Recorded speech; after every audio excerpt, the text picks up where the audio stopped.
Hello everyone, today we have a game review against or for Will Chamberlain and Neslar, both at 25Q. And this is for the Tsumego Dragon League, which is free to join. If you want to join, just go to tsumegodragon.com/league. Okay, jump right in. Interesting. This is not fundamental. Fundamentals would be on the third and fourth line in the opening. So since you're on your side of the board, I would go fourth line for developing because you have support on both sides. Okay, normal approach. Okay, attachment is consistent. Okay, so when you have a one space jump to one space jump, whoever wedges first has the better shape. Okay, so if you play like this, let's just connect or maybe block, maybe connect. And then you're building this right side quite effectively, and you have a very strong connected shape to fight with. Triangles.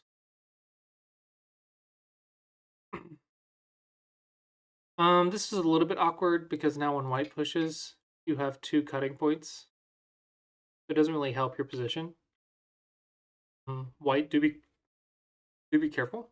You have cutting points as well. Feel you're fixing cuts. Too soon to ignore. You can still bully the cutting points just a little bit.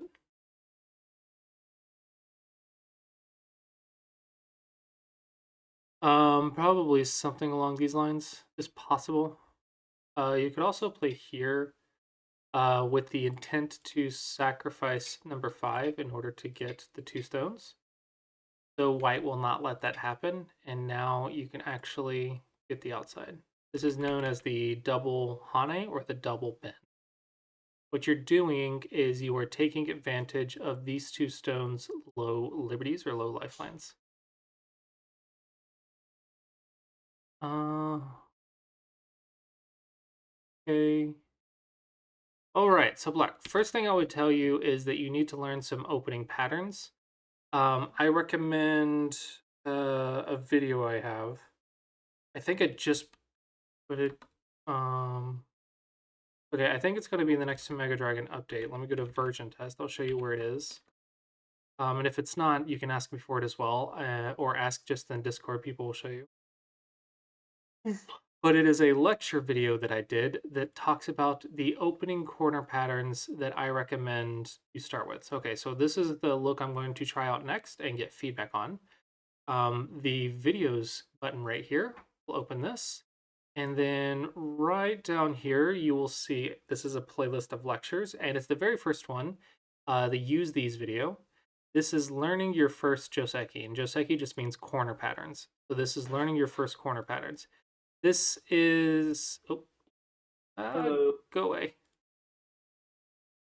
I'm done goofed. Okay, it's about an hour long, but it is very, very, very good material. I recommend watching it more than once. Just make sure that you have the basic fundamentals of your corner patterns down. And it gave you some starting patterns that follow those starting fundamentals. And then you can expand off of those into more complicated variations once you have those down. But it looks like you have a disadvantage in the opening because you don't know any of the corner patterns yet. White touch equals Nobi or stretch. This is because you have low liberties now.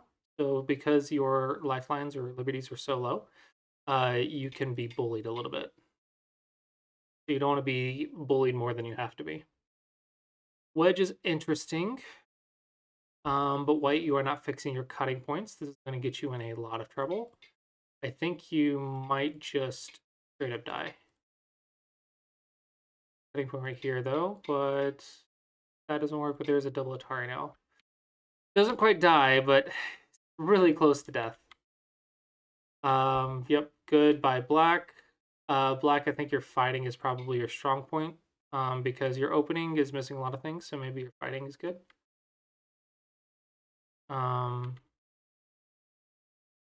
White, this is something you'll hear me say a lot. Knight's moves are cuttable. Knight's moves are cuttable. A knight's move is kind of like in chess where it goes 2 and then 1 or 1 and then 2. It's a knight's move, like in chess. Knight's moves have cutting points, so they are terrible for defense. You do not want to get cut when you're running away from a weak group. So you want to use shapes like 1-point jumps or stretches, diagonals. These are connected shapes, so they're the ones that can run.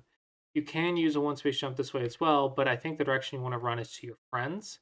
You want to figure out what shapes are not cuttable that move in that direction. And I'll show you another shape because this will come up often. When you have a one-space jump and you need to run this way, the shape for this one that is commonly played is a dog's face. This is not a knight's move. This is because it creates a triangle. This triangle is not cuttable because it is a tiger's mouth thanks to 1 and 3. So this is the way you can move from a one-space jump sideways. Okay? This is very helpful because most players I see at this level will try to run with another one-space jump, and this is bad shape because when I play right here, you have 2 problems, and it's too difficult to fix both at the same time. So remember the dog's face, and remember that you want to stay connected when you are running away. In this case, I think this is not a net, so let's go one more, and then you can jump. And now you are protecting the cutting point with a net. If you are struggling with your cutting points, nets and ladders, that's how you capture cutting stones. Master those. Those are incredibly important at the Q level to master. Okay, look on time. I'm worried I'm giving you too many things all at once. This is helping your opponent surround you. I don't know what this move does. Everything's dying. Everything of white's is dying. Everything's falling apart. This is because you have your cutting points. I think you are underestimating how dangerous cutting points are. Black, I think you could have punished here. I think there's a simple double threat right here. You could also potentially ladder this. Not quite. But yeah, you could have punished. This is good. You could play diagonal just to be a little bit more surroundy while staying connected. But I think it's okay. We go 4th line on our side of the board because when we have support on both sides, we want to develop this area.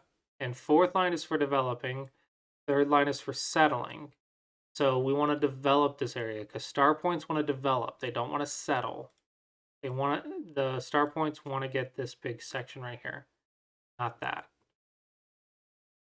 They want to get the corner only if they have to. They don't usually want it though.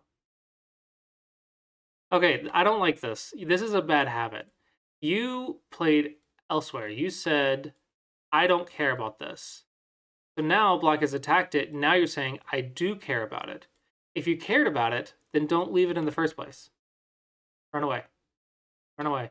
Run away. Something, right? Just run away. Don't leave it and then come back to it because that means you just said, this is important enough to save, but I want a big move. But there's nothing bigger than attacking. So you need to prevent your opponent from getting the most valuable thing in the game, which is attacking a weak group.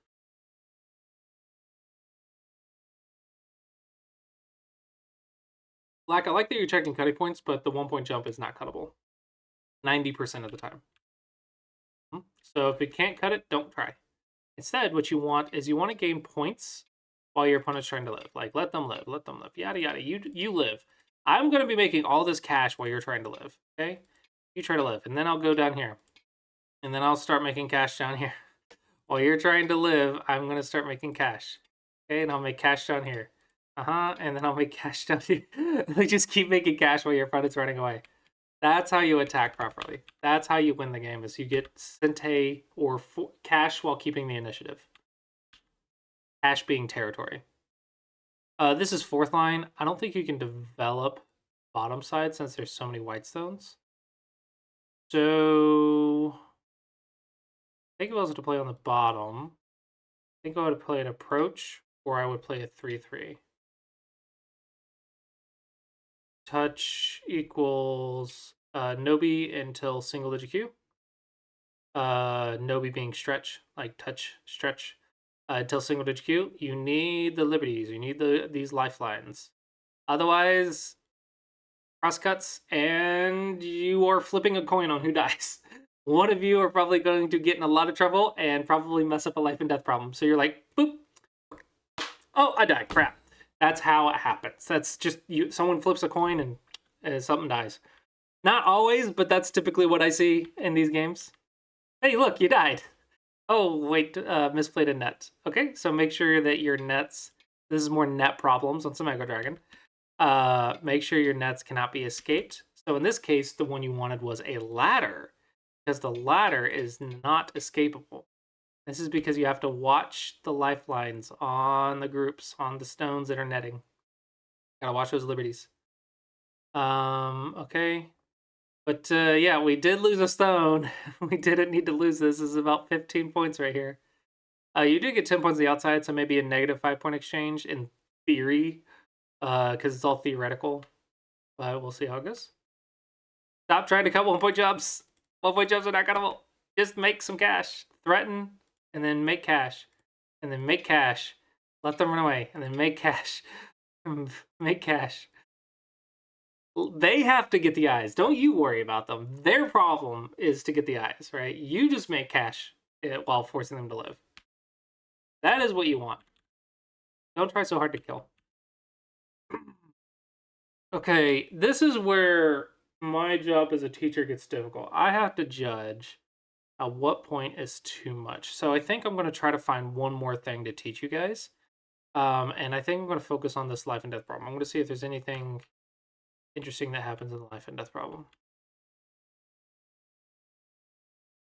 Okay. This is actually good on white. When you have a group that is dying, a good thing to look for if you cannot make eyes, which there's plenty of room over here to make a second eye. I think you should have tried. But another thing you can look for is your opponent's cutting points.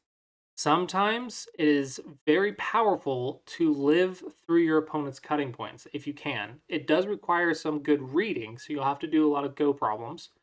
Ladders and nets are where you start with these. But if you can live through your opponent's cutting points, it can be very, very valuable. And you just destroy the position. Excuse me. This was bigger than the ko. Much, much bigger than the ko. Yeah, much bigger than the ko. Understandable. This is a wasted move. You don't need to take it yet. Don't take it until you have to. Instead, come back here and kill these 4 stones. Because if these 4 stones are dead, you're alive. Okay, I think that's enough information for one game. Because you only want to learn 1 or 2 things from every game, and I've given you like 10. So just try to learn a couple things from every game. White, stop wasting moves, capturing stuff if you don't have to. Wait, like if you're worried, oh, I'm worried I'm gonna forget about this at the end of the game.